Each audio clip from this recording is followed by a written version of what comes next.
पुस्तक खर्चीले विवाह समाज पर बोझ।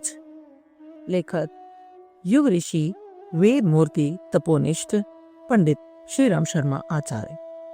मध्यकाल सामंतवादी अंधकार युग में सत्ताधारी लोग अपने से दुर्बलों के ऊपर अकारण ही चढ़ दौड़ते थे।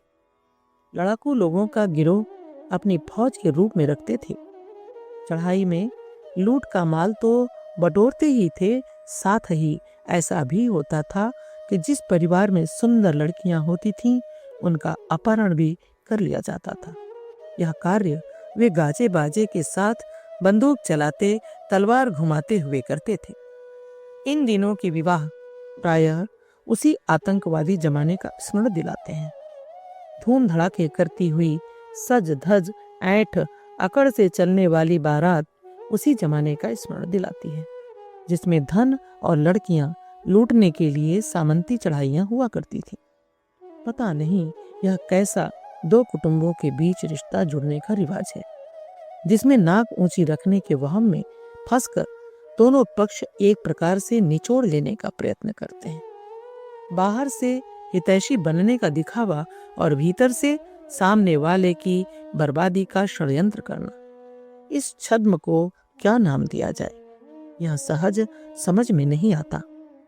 विचार किया जाना चाहिए कि यदि यह फूहड़पन से भरी पूरी नौटंकी न रची जाए, दूल्हा दुल्हन को बेतुके अस्वाभाविक खर्चीले लिबासों से न सजाया जाए, तो उसके बिना क्या हर्ज हो।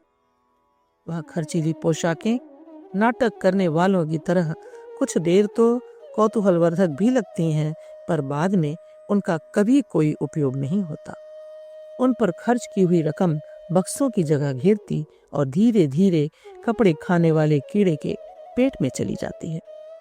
समझदारी पूछती है कि सभ्यता की जानकारी रहते यह असभ्यों जैसा कौतुक रचने का क्या प्रयोजन है। भारतीय संस्कृति के अनुरूप धोती कुर्ता वर पहने और साड़ी ब्लाउज लड़की के लिए पर्याप्त है। उन वस्त्रों को पीले रंग से रंगा जा सकता है, ताकि सांस्कृतिक परंपरा का स्मरण उस समय उपस्थित जनों को हो सके और अंग्रेजी लिबास का मोह कम से कम विवाह जैसे यज्ञ कार्य में से अलग रह सके। विवाह में पालथी मारकर बैठना पड़ता है। पैंट जैसी पोशाकें तो कुर्सी मेज पर ही सुविधाजनक हो सकती हैं, जिसका उपयोग विवाह कृत्य में किए जाने की आवश्यकता नहीं पड़ती। सामंती युग चला गया, उस समय की आशंकाएं भी अब नहीं हैं, तो फिर प्रथा प्रचलन ही वैसे क्यों जारी रखे जाएं? विवाह गृहस्थ जीवन का सबसे खर्चीला एवं सबसे अधिक भाग दौड़ वाला एवं सबसे अधिक असुविधाजनक उत्सव है। कुरीतियां और रूढ़ियां उसी के इर्द गिर्द छत्ता बनाकर जमी रहती हैं। इसलिए अन्य सुधारों की तुलना में विवाह परंपरा पर असाधारण रूप से ध्यान दिया जाना चाहिए और उसमें समुचित सामयिक परिवर्तन किया जाना चाहिए। इस संदर्भ में यह जाना चाहिए कि धूमधाम की नौटंकी का कौतूहल सर्वथा समाप्त किया जाए। सादगी के साथ घरेलू उत्सव की तरह उसे मनाया जाए। कुटुंबी रिश्तेदारों की उपस्थिति पर्याप्त मानी जाए। उसमें संख्या की मर्यादा निभे। दोनों पक्ष के 10-10 प्रमुख व्यक्ति उपस्थित रहें तो पर्याप्त है। अधिक लोगों की बारात तो जानी ही नहीं चाहिए। 10 लोगों का अनुबंध रहे तो पर्याप्त है। भले आदमी जिस प्रकार किसी के यहाँ आतिथ्य के लिए जाते हैं, उसी सादगी का निर्वाह सज्जनता है। गाजे बाजे, धूम धड़ाके, आतिशबाजी, वाहनों की सजधज, दूल्हे के बैठने के लिए अतिरिक्त सरंजाम जुटाना एक प्रकार का फूहड़पन है। विचारशील लोग कभी महत्वपूर्ण गोष्ठियों में सम्मिलित होने जाते हैं तो कहाँ बारात सजाते हैं। यदि वे ऐसा करें तो हर किसी की दृष्टि में उपहासास्पद बने।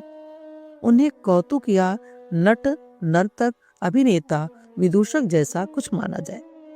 सभ्य लोग कार्यवश जहां तहां जाते रहते हैं, पर वे हल्ला शोर जुलूस प्रदर्शन हड़ताल जैसा ध्यानाकर्षण वाला माहौल नहीं बनाते। उन्हें अपने स्तर का ध्यान रहता है। तदनुरूप ही आवागमन में भी सादगी बनाए रहते हैं। यह सोचना सर्वथा गलत है कि बारात की सज-धज को उस क्षेत्र के सभी दर्शक ध्यान पूर्वक देखेंगे और इतना खर्च और धमाल होते देखकर प्रसन्न होंगे।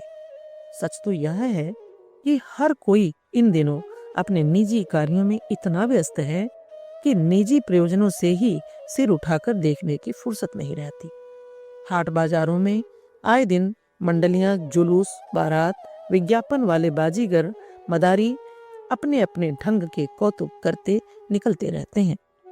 उनके संबंध में अनेकों व्यस्त लोगों की एक ही भावना रहती है कि यह हल्ला गुल्ला स्तर के लोग जितनी जल्दी सामने से टलें, उतना ही बेकार के सिर दर्द से पीछा छूटे। फिजूल खर्ची करने वाले कभी भले ही अमीर समझे जाते हों और तब संभव है उन्हें कुछ मान मिलता हो, पर अब तो उन्हें कोई पैसे के नशे में चूर, बदहवास के अतिरिक्त और कुछ नहीं समझता। बारात इस प्रकार का एक मूर्खतापूर्ण धमाल है जिसका प्रचलन जितनी जल्दी बंद किया जाए उतना ही अच्छा। समझा यह भी जाता है कि हमारी घनिष्ठता कितने लोगों से है, यह जताने के लिए उन्हें बारात में इकट्ठा करके बेटी वाले के दरवाजे पर ले जाया जाता है। इस विभ्रम में फंसे लोग बारात में चलने को राजी करने के लिए दौड़ धूप करते रहते हैं, बार बार चक्कर काटते हैं, खुशामद करते हैं, सवारी के लिए प्रबंध करते हैं। इतने पर भी उनका एहसान बना रहता है कि आपकी बारात की शोभा बढ़ाने के लिए हम अपना काम हर्ज करके गए थे। उनकी आवभगत में विवाह कृत्य को निपटाने के अतिरिक्त इन तथाकथित बड़े आदमियों के नखरे उठाने पर और भी अधिक ध्यान देना पड़ता है। यह सब प्रवंचना और विडंबना ही है। प्रतिष्ठा बढ़ाने के नाम पर जहां भी ऐसे ढोंग रचे जाते हैं, उनका मजाक ही बनता है। प्राचीन काल के राजा महाराजा छत्र चंवर लगाकर सजी जजी सवारी पर निकलते थे। वह समय अब चला गया, फिर भी उसकी लकीर पीटते रहने से क्या लाभ। कभी छत्र चंवर ओढ़कर गद्दीधारी महंत भी लोगों का ध्यान आकर्षित करने वाले आडंबर बनाकर सवारी निकाला करते थे, पर अब तो वे लोग भी समय को समझ गए हैं और उन आडंबरों को उतार फेंकने में ही अपनी खैर समझते हैं। ऐसी दशा में बारात के नाम पर चलने वाले खर्चीले हुल्लड़ भी जितनी जल्दी समाप्त हो जाएं, उतना ही यह माना जाएगा कि लोगों ने समझदारी सीखी और समय को पहचाना।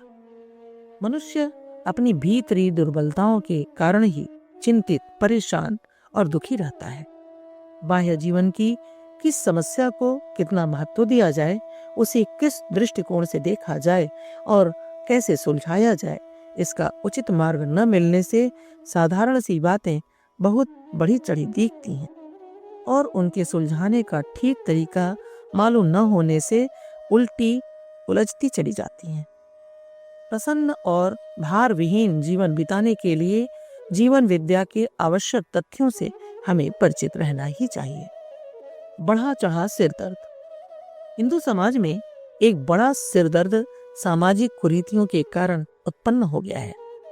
कितनी ही प्रथाएं ऐसी चल पड़ी हैं जो बहुत धन खर्च करने की मांग प्रस्तुत करती हैं। मध्यम श्रेणी का व्यक्ति ईमानदारी से उतना ही मुश्किल से कमा सकता है जिसमें उसके परिवार का गुजारा किसी प्रकार हो सकता है। इस महंगाई के जमाने में लंबी चौड़ी बचत कर सकना सब साधारण के लिए संभव नहीं। आए दिन बहुत धन खर्च कराने की मांग करने वाली कुरीतियों का भी यदि मुंह भरना है तो कोई बेईमानी के तरीके अपनाए बिना और रास्ता नहीं मिलता। एक रास्ता यह भी है कि पेट पर पट्टी बांधकर साग सत्तू से गुजारा करते हुए बच्चों के मुंह में जाने वाली दूध की बूंदें बचाकर कौड़ी कौड़ी धन जोड़ा जाए और इन कुरीतियों की पिशाचनी को तृप्त किया जाए। तीसरा तरीका है कि घर, बर्तन, किवाड़ बेचकर, मित्र रिश्तेदारों से कर्ज लेकर तत्काल का काम तो चला लिया जाए, पर पीछे भारी अभाव और तिरस्कार का जीवन बिताया जाए। कर्ज की ब्याज सिर पर चढ़कर दौड़ती है। सीमित आमदनी में वह चुक नहीं पाती तो जलील होना पड़ता है और परेशानी भी उठानी होती है।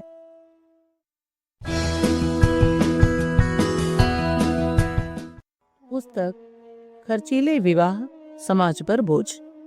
लेखक वेद मूर्ति तपोनिष्ठ पंडित श्री राम शर्मा आचार्य। अंधानुकरण क्यों करें?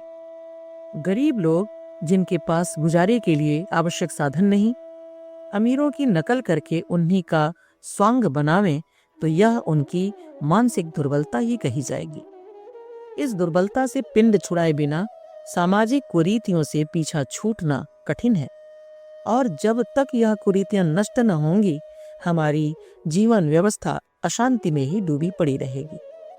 बच्चे बच्चियां हर गृहस्थ के घर में पैदा होने ही वाले हैं। जब पैदा होंगे तो उनका विवाह भी होगा, विवाह होगा तो धन चाहिए ही। धन चाहिए तो उसकी चिंता में निमग्न रहकर अनावश्यक बचत और अनुचित उपार्जन का मार्ग ग्रहण करना ही होगा।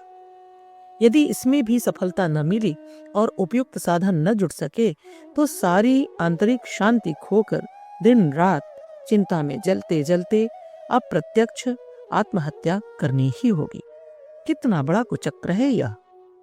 इस कुचक्र में बंधा हुआ भारतीय जीवन किस प्रकार अस्त व्यस्त हो रहा है, यह विचार करते ही कलेजा टूटने लगता है और हृदय में एक हूक उठती है, हाय री मानसिक दुर्बलता।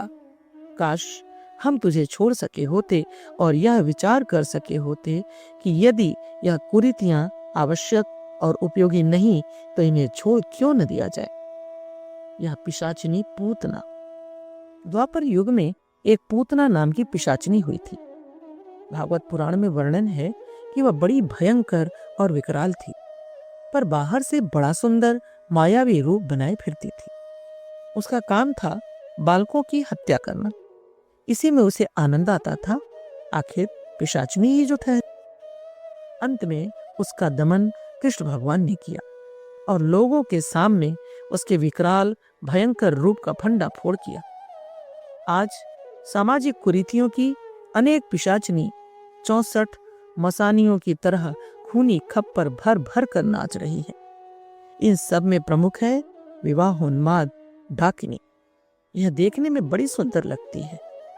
शादी विवाहों के दिनों बड़ी रौनक और धूमधाम होती है, पर अंत में जो दुष्परिणाम भुगतना पड़ता है उसे हम में से प्रत्येक जानता है। वह जिस घर में घुसती है उसकी अर्थव्यवस्था का सारा रक्त पी जाती है। दहेज की असमर्थता के कारण अगणित बच्चियों को कुमारी रहना पड़ता है, बूढ़े या अयोग्यों के गले बंधना पड़ता है, वैधव्य भोगना पड़ता है, आत्महत्या करनी होती है, जीवन भर जलते रहना पड़ता है और भी न जाने क्या क्या करना पड़ता है। बच्चों को पत्थर पर पटक पटक कर यह पिशाचिनी भले ही न मारती हो, पर उनका भविष्य अंधकार में जरूर बना देती है। बच्चों को ही नहीं, बच्चों के अभिभावकों को भी यह 1-2 दिन नहीं वर्षों तक चिंता और व्यग्रता के एकांत में आंसू बहाते रहने के लिए विवश करती रहती है। दुख इसी बात का है कि इन पूतनाओं का छद्मवेश अभी हमारी समझ में नहीं आता। इन्हें अभी भी हम सुंदर और ग्राह्य माने बैठे हैं। दुख इस बात का भी है कि कोई ऐसा कृष्ण उत्पन्न नहीं होता जो पूतना वध का वास्तविक अभिनय करे। यो रास लीलाओं में तो पूतना वध का प्रसंग सुनकर प्रसन्न भी होते हैं, पर असली पूतना तो हमारे चारों ओर नग्न नृत्य कर रही है। बालिकाओं की छाती उस विभत्स नृत्य को देख देख कर दिन रात सूखती सकपकाती रहती है। न जाने यह हत्यारी कब मरेगी, न जाने इसे मारने वाला कब तक पैदा होगा। यही प्रश्न भारत की आत्मा हर घड़ी पूछती है, पर अंतरिक्ष से उत्तर कुछ नहीं मिलता। आप डर से न डरें। विवाहों में होने वाला अपव्यय, मृत्यु भोज में बाप दादों के नाम पर लंबी चौड़ी दावतों का आयोजन, तीज त्योहारों पर रिश्तेदारी में भेजे जाने वाले अलन चलन कितने खर्चीले सिद्ध होते हैं, इसे हर कोई जानता है। जनेऊ, मुंडन, दशतौन आदि के नाम पर लोग लंबी चौड़ी दावतें देने और उपहार बांटने में अपनी सामर्थ्य से बाहर शेखी खोरी दिखाते हैं। वातावरण कुछ ऐसा बन गया है कि न किया जाए तो यह डर लगता है कि दूसरे लोग हमें गरीब या कंजूस मानेंगे। यह अपडर सर्वथा निरर्थक और भ्रमपूर्ण है।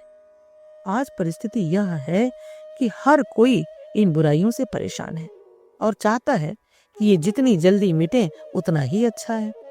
पर आश्चर्य तो यह है कि वह ऐसा सोचता है कि मैं अकेला ही इसके विरुद्ध हूँ, अन्य लोग पक्ष में हैं, जबकि सही बात इससे उल्टी है।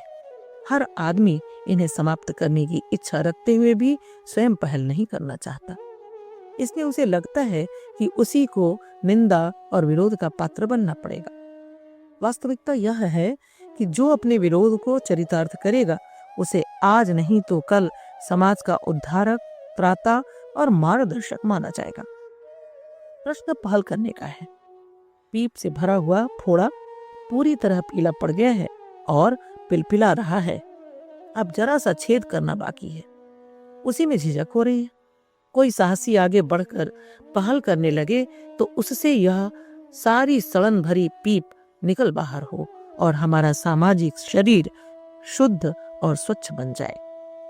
विभिन्न प्रथा परंपराएं। धर्म और परंपरा की दुहाई देना बेकार है।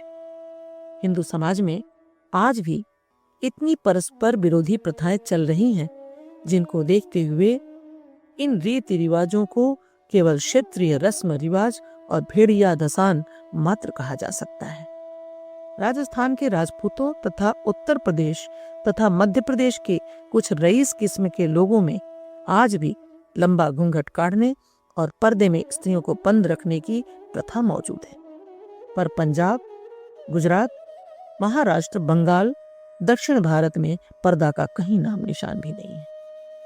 हिंदू सभी हैं, हिंदू धर्म सभी मानते हैं, फिर पर्दा हिंदू धर्म का अंग कैसे कहा जाएगा? मध्य प्रदेश तथा राजस्थान की मीना आदि अविकसित जातियों में अभी भी 4-4, 6-6 वर्ष के बच्चों के विवाह होते हैं, जबकि पंजाब और महाराष्ट्र में आमतौर से वयस्क होने पर ही विवाह होते हैं। बाल विवाह या वयस्क विवाह को धर्म और अधर्म की परिधि में नहीं बांधा जा सकता। उत्तर प्रदेश, बंगाल आदि में दहेज का लेन देन बहुत है। लड़की का विवाह बिना बहुत दहेज दिए अच्छे घरों में नहीं हो सकता। पर राजस्थान की कई जातियों में तथा पंजाब में जहां लड़कियों की कमी है, बदले में लड़की देकर परस्पर विवाहों की व्यवस्था बनती है। गोंड, भीलों और भ्रमणशील जनजातियों में लड़कियों का मूल्य लड़के वालों को देना पड़ता है।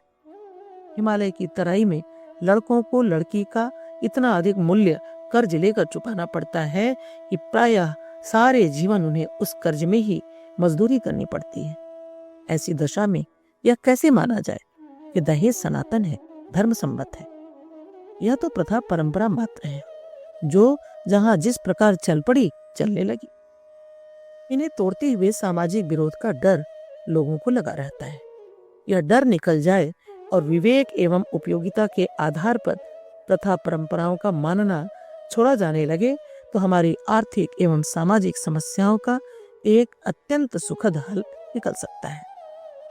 लोक मत से डरना पाप और दुष्कर्म के लिए तो ठीक है, पर अज्ञान और अविवेक की बातों का तो निराकरण ही वीरता है। कन्या और पुत्र का अंतर। कन्या और पुत्र में अंतर किए जाने, लड़कियों को व्यर्थ और लड़कों को उपयोगी माना जाने की घृणित एवं पक्षपातपूर्ण मान्यता भी दहेज जन्य कठिनाई का एक कारण हो सकती है। लड़कों की कमाई खाने की मृत तृष्णा भी कई बार पुत्र को अधिक महत्व देती है। पिंड तर्पण मिलने, वंश चलने जैसी बेकार बातें तो अब कोई कोई ही मानते हैं, पर लड़की से लड़के को श्रेष्ठ मानने की अन्याय दृष्टि अभी भी अपनी जड़ जमाए हुए है। शिक्षा, खान पान, जेब खर्च, वस्त्र आदि सभी में लड़कियों के साथ अन्यायपूर्ण दृष्टिकोण रखा जाता है, जबकि वस्तुतः दोनों का महत्व समान है। दोनों का विकास समान रूप से आवश्यक है। दोनों की समान प्रसन्नता हमें होनी चाहिए, पर लड़का होने से प्रसन्न होना या लड़की का जन्म दुर्भाग्य माना जाना ऐसा गलत विचार है, जिसके कारण नारी का विकास बुरी तरह रुका हुआ है। और हमारा आधा समाज पर्दे के भीतर कैदियों सा अविकसित, अशिक्षित एवं अपंग जीवन व्यतीत करने के लिए विवश हो रहा है। विवाह शादियों पर होने वाला खर्च यदि लड़कियों की शिक्षा एवं विकास में लगाया जाए तो वे ही लड़कियां भी लड़कों के समान ही उपयोगी और महत्वपूर्ण सिद्ध हो सकती हैं। जीवन को सुविकसित और शांतिमय बनाने के लिए हमें सामाजिक कुरीतियों के विरुद्ध भी लोहा लेना होगा। इनके रहते हम न तो चिंता मुक्त हो सकते हैं और न ईमानदार रह सकते हैं। अनावश्यक कार्यों में विपुल धन खर्च करना पड़े तो उसे जुटाने में सारी प्रतिभा और सारी मानसिक शक्ति खर्च करनी पड़ेगी, ईमानदारी भी खोनी पड़ेगी। ऐसी दशा में वह श्रेष्ठ जीवन कैसे प्राप्त हो सकेगा जो शांति और प्रगति के लिए आवश्यक है।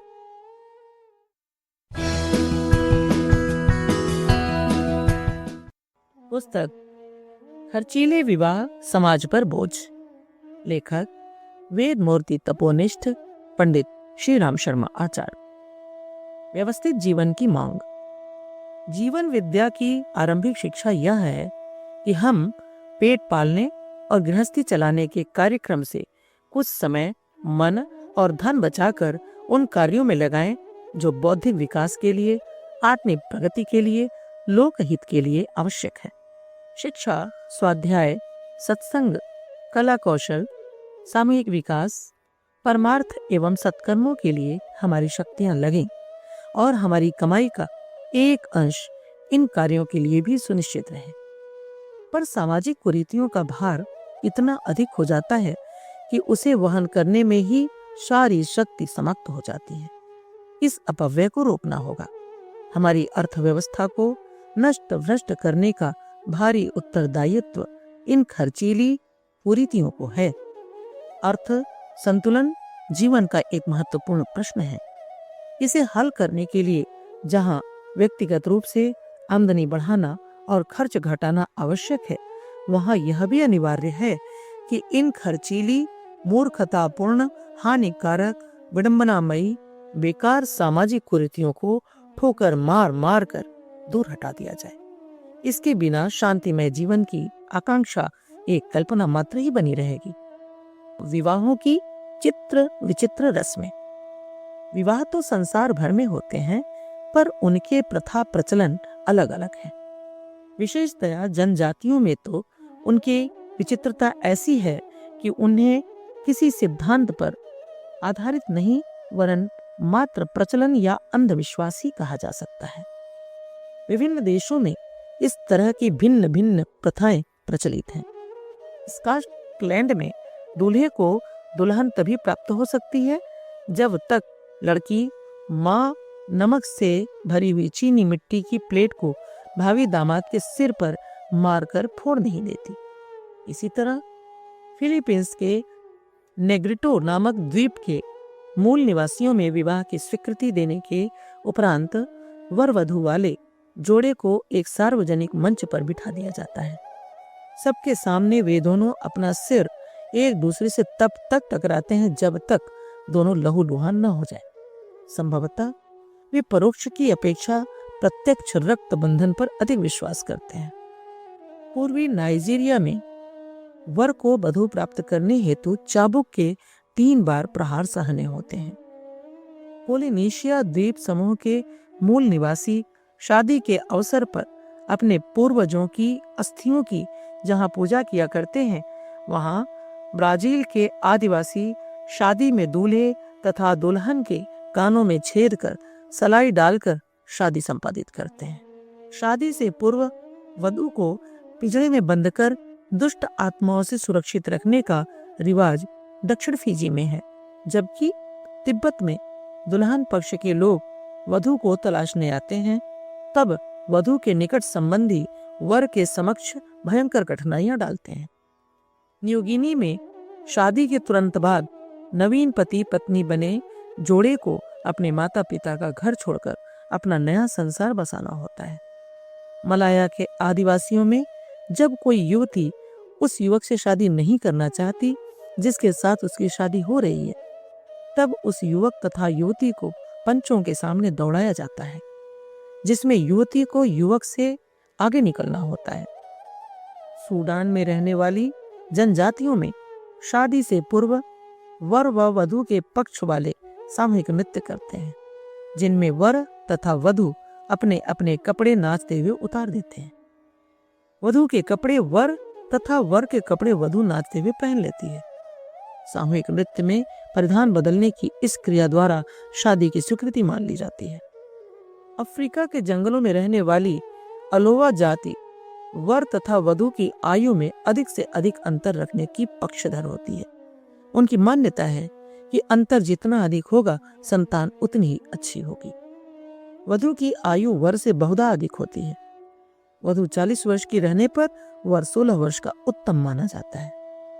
भारत के एक राज्य सिक्किम में लेप्सा नामक जाति में शादी के बाद लड़की की विदा नहीं होती, बल्कि लड़के को ही अपने माँ बाप को छोड़ बिलक बिलक कर विदा होकर ससुराल में आकर रहना पड़ता है।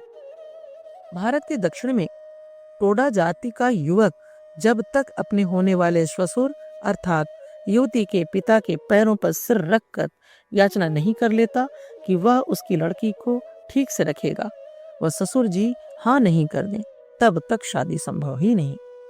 छोटा नागपुर क्षेत्र में वधू बनने वाली युवती का अपहरण कर लाने की प्रथा है। यह कार्य लड़के को स्वयं करना पड़ता है। पश्चात पंचायत बैठने पर शादी रचाई जाती है। पश्चिम बंगाल में संथाल जाति में प्रथा के अनुसार युवक अपने आकर्षण का परिचय युवती पर रंग या पानी छिड़ककर या डाल कर देता है। जो प्रथाएं प्राचीन काल में प्रचलित थीं, उनमें क्रमशः अब समाप्त होने वाले रिवाज सुमात्रा व चीन के हैं। सुमात्रा में कन्या के पिता की इच्छानुसार वस्तु द्वारा तौलकर ही कन्या ब्याही जाती थी। तौलने वाली वस्तु अनाज या किराने की कोई भी वस्तु हो सकती थी। चीन में भी 2 प्रथाएं प्रचलित थी। एक प्रथा के अनुसार दूल्हा दुल्हन के सिर पर प्रथम रात्रि तलवार रखता था, ताकि दुल्हन के साथ भावभीना व्यवहार ही हो। दूसरी प्रथा के अनुसार वर को सुई धागा दिया जाता था, जिसे प्रथम प्रयत्न में ही धागा सुई में पिरोना होता था। यदि प्रयास विफल रहा तो शादी भी विफल मान ली जाती थी। अफ्रीका में सहारा मरुस्थल में एक स्थान है टिम्बक्टू, जिसमें त्वरिन नामक जाति के लोग रहा करते हैं, जो उसी तरह पर्दा किया करते हैं जैसे भारत में मुस्लिम एवं अन्य जातियों की नारियां। कहा जाता है कि इस जाति के पुरुष बहादुर, निर्भीक, लड़ाकू स्वभाव के किंतु कुरूप हुआ करते हैं। उनमें शिक्षा का भी अभाव है। वे लंबा सा घूंघट निकालकर अपनी माँ, बहन, दादी, भाभी व पत्नी से पर्दा किया करते हैं। भोजन करते समय ही वे घूंघट खोलते हैं। उनका कहना है कि पुरुषों की परिपाटी के निर्वाह हेतु ही वे पर्दा करते हैं। कुछ का मत है कि इन पुरुषों में कुरूपता होने के कारण ही ये पर्दा करते हैं, जिससे स्त्रियों के समक्ष उन्हें लज्जा का सामना न करना पड़े। खैर, इससे यह तो ज्ञात होता ही है कि पर्दा प्रथा कितनी बेवकूफियों के कारण जन्मी व पुरुष को भी इसका शिकार होना पड़ा। इन प्रथाओं के पीछे कोई तर्क न होने से लोग अब उन्हें छोड़ने और बदलने भी लगे हैं और उनके स्थान पर सभ्य समाज में प्रचलित कई प्रथाएं अपना रहे हैं। उनका कहना है कि कभी किसी ने कोई रिवाज चला दिया तो इसका यह अर्थ तो नहीं कि उसे बदला नहीं जा सकता।